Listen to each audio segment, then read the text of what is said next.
नमस्ते स्टूडेंट्स, कैसे हो आप सब। मैं नवी मुंबई महानगर पालिका शिक्षण विभाग संचालित राजर्षि छत्रपति शाहू महाराज विद्यालय से इस ई लर्निंग तासिका में पहले लेक्चर में आपका मैं स्वागत करता हूँ। आज हम पहला लेक्चर 2 चरांक वाले रेखीय समीकरण कैसे हल करते हैं उसकी विधियाँ हम देखेंगे, वो पढ़ेंगे। कौन सी विधियाँ है वो हम देखेंगे। पहले 2 चरांक वाले रेखीय समीकरण हल करने की 5 विधियाँ हैं। उनमें से पहली विधि गुणांक समान करके उसका निरीक्षण करना। दूसरी है 2 चरांकों में से एक के स्वरूप में लिखकर उसका निरीक्षण करना। तीसरी है तिरछी गुणांक समान रहने पर। चौथी है आलेख विधि। और 5वीं जो विधि है क्रैमर्स विधि है, क्रैमर्स रूल है। इस तरह से ये 2 चरांक वाले रेखीय समीकरण हल करने की विधियाँ हैं, पद्धतियाँ हैं।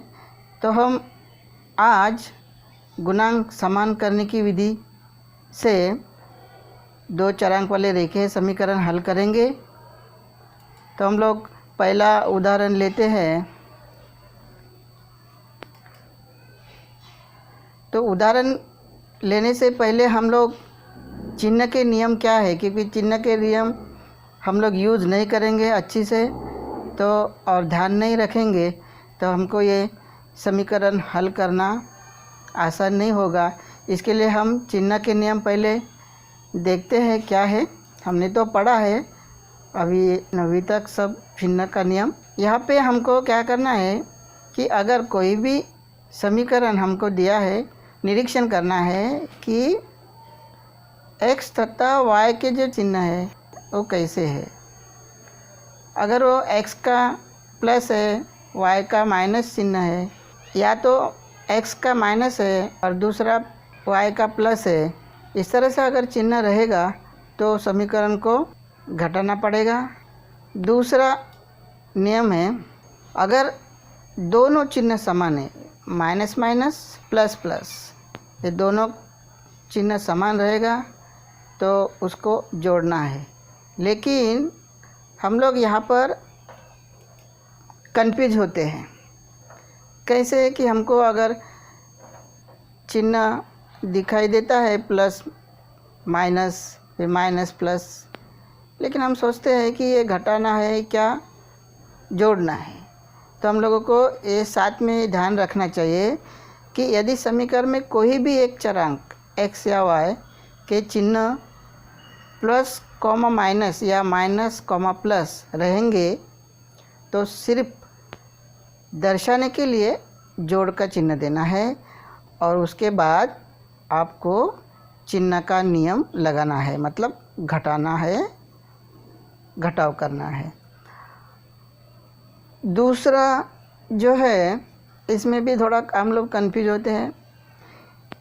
यदि समीकरण में कोई भी एक चरांक x या y के चिन्ह माइनस माइनस या प्लस प्लस मतलब समान रहेंगे तो सिर्फ दर्शाने के लिए घटाने का चिन्ह देने का, मतलब माइनस चिन्ह देने का, और चिन्ह के नियम के आधार पर हम लोग चिन्ह का नियम लगाएंगे। और इस तरह से हम लोग ये चिन्ह का नियम ध्यान में रख के समीकरण को हल कर सकेंगे। तो आइए हम पहला उदाहरण लेते हैं। गुणांक समान करने के पद्धति से उसका निरीक्षण कैसे किया जाता है। तो हम एक उदाहरण लेते हैं।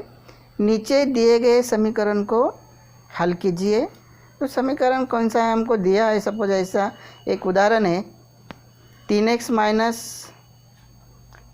2y बराबर 6 और 5x प्लस y बराबर 10। इस तरह से हमको ये समीकरण दिया है, बोला है हल करने को। तो ये जो समीकरण है, ये दोनों समीकरण हमको देखना है कि ये बराबर स्वरूप में है क्या नहीं। ax plus B Y plus C बराबर 0। तो कभी भी ध्यान में रखना है, चरांक लेफ्ट हैंड साइड में और संख्या राइट हैंड साइड में लिखना है। तो ये समीकरण बराबर दिया है 3x माइनस 2y बराबर 6, ये दिया है। तो ये दोनों समीकरण एक के नीचे एक लिखना है। तो हमने पहला समीकरण लिखा 3x माइनस 2y बराबर 6, पहला समीकरण। दूसरा समीकरण हमने उसके नीचे लिखा 5x प्लस y बराबर 10। अभी हमको इसका निरीक्षण करना है, चिन्ह का निरीक्षण करना है। तो देखिए कौन से चरांक का गुणांक समान है। यहाँ पे गुणांक दोनों चरांक का समान नहीं है, तो हम लोग को समान करना पड़ेगा। तो समान कैसे करते हैं, देखो अलग अलग चिन्ह जिसका रहेगा, जिस चरांक का रहेगा, उसका गुणांक समान करना आसान होता है और ये हल करने के लिए भी आसान होता है। तो इसके लिए हम लोग देखेंगे कि y का जो चिन्ह है ये अलग अलग है, इसके लिए हम y का गुणांक समान करेंगे। तो क्या करेंगे, समीकरण 2 में से y का गुणांक 1 है और समीकरण 1 में y का गुणांक 2 है, इसलिए हम लोग समीकरण 1 को 1 से तथा समीकरण 2 को 2 से गुणा करेंगे। तो कैसे गुना हो जाएगा, 1 गुने 3x माइनस 1 गुने 2y बराबर 1 गुने 6। इस तरह से इसका हमको गुना मिलेगा 3x माइनस 2y बराबर 6। अब ये पहले का समीकरण हमको जैसा कि वैसा मिला, क्योंकि हमने 1 से गुना किया।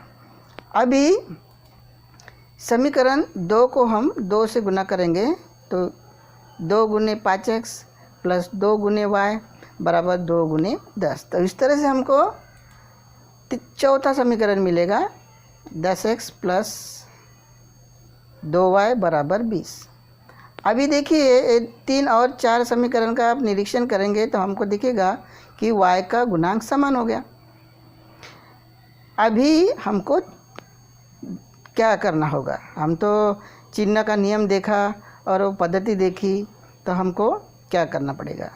तो 3x माइनस 2y बराबर 6 और 10x प्लस 2y बराबर 20, इसका हमको जोड़ करना पड़ेगा, खाली दर्शाने के लिए, जोड़ दर्शाने के लिए।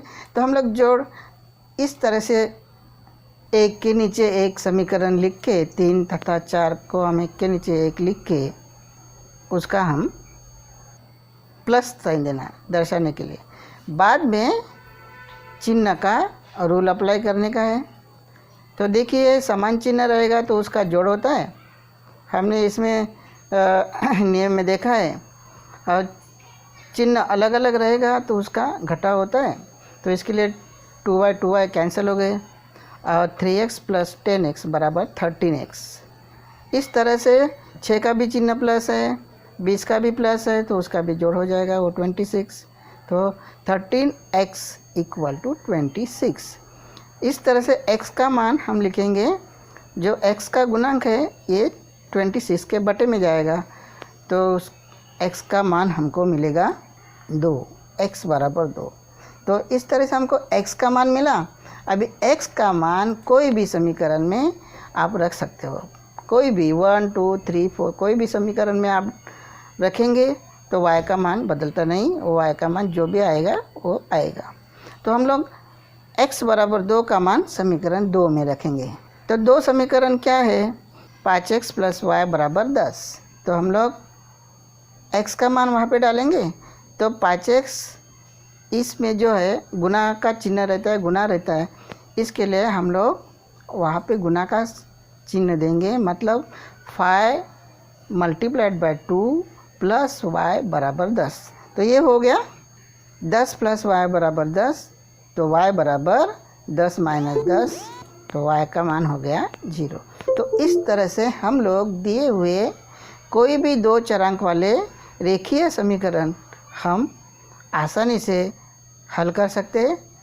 सिर्फ हमको चिन्ह का नियम ध्यान में रखना है। इस तरह से इसका हल आ गया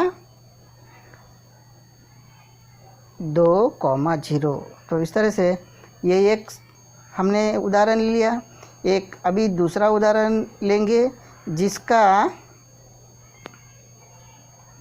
गुणांक समान है। तो हम लोग ये भी एक उदाहरण लेते हैं गुणांक समान वाले चल निरसन करने का। तो यहाँ पे ऑलरेडी आप देखेंगे समीकरण 1 और समीकरण 2 देखेंगे, तो इसका निरीक्षण करेंगे तो आपको दिखाई देगा यहाँ पे b जो चरांक है ये b चरांक का गुणांक समान है। तो इसके लिए अभी गुणांक तो समान है, हम चिन्ह भी देखना चाहिए। तो चिन्ह भी इधर समान है। तो हम लोगों को दर्शाने के लिए क्या करना पड़ेगा, घटाव करना पड़ेगा। तो हम लोग दर्शाते हैं 1 के नीचे 1 लेकर। इस तरह से घटाव दर्शाने के लिए माइनस चिन्ह देना पड़ता है। लेकिन जब आप माइनस करेंगे, सब्ट्रैक्ट करेंगे, घटाव करेंगे तो आपको नीचे के समीकरण का चिन्ह बदलना पड़ता है। प्लस रहेगा तो माइनस, माइनस रहेगा तो प्लस। तो नीचे का जो समीकरण है a + 5b = 22, तो a का प्लस चिन्ह है, इसके लिए हमने माइनस किया। 5b का चिन्ह प्लस है, इसलिए हमने माइनस दिखाया। और 22 का चिन्ह दिखाई देता नहीं, लेकिन वो प्लस रहता है, इसके लिए प्लस का हमने माइनस किया। तो अभी हम लोग a दर्शाने के बाद चिन्ह का नियम लगाएंगे। तो चिन्ह का नियम क्या बताता है कि चिन्ह अलग अलग रहेंगे तो उसका घटाव करो, और चिन्ह समान रहेंगे तो जोड़ करो। तो यहाँ पे 3a - a हो गया 2a, और 5b - 5b कैंसल, 26 में से 22 गया तो 4। इस तरह 2a = 4, तो a = 4/2, तो हमको a का मान मिल गया 2। इस तरह से हम a का मान हमको मिल गया, वो कोई भी समीकरण में रख दो। हमने कहा 2 में, तो ये हो जाएगा a + 5b = 22। ये समीकरण 2 है, इसमें हम a का मान डालेंगे। तो ये जहाँ पर भी है वहाँ पर 2 का मान डाल दो। तो हमने डाला 2 + 5b = 22 हो गया। तो अभी ये जो 2 है ये इधर प्लस में इधर माइनस में जाएगा, तो 5b = 22 में -2 हो जाएगा, तो 5b = 20। और अभी ये 5b के बटे में जाएगा, तो ये b का मान हमको मिलेगा b = 4। तो इस तरह से गुणांक समान वाले जो समीकरण हैं और गुणांक समान न होने वाले भी समीकरण हैं, हमको इस तरह से हल करना है। खाली ध्यान में इतना ही रखिए कि चिन्ह का रूल अप्लाई करके हम लोग इसको कैसे हल करेंगे। तो इस तरह से कोई भी समीकरण आप हल कर सकते हैं। अभी जो हमने पढ़ा है उसके आधार पर मैंने डिस्क्रिप्शन बॉक्स में होमवर्क दिया है, वो आप हल करो। और जो भी आपको कठिनाई आएगी तो मुझे पूछिए, कभी भी कॉल कर सकते हो, व्हाट्सएप कर सकते हो। धन्यवाद।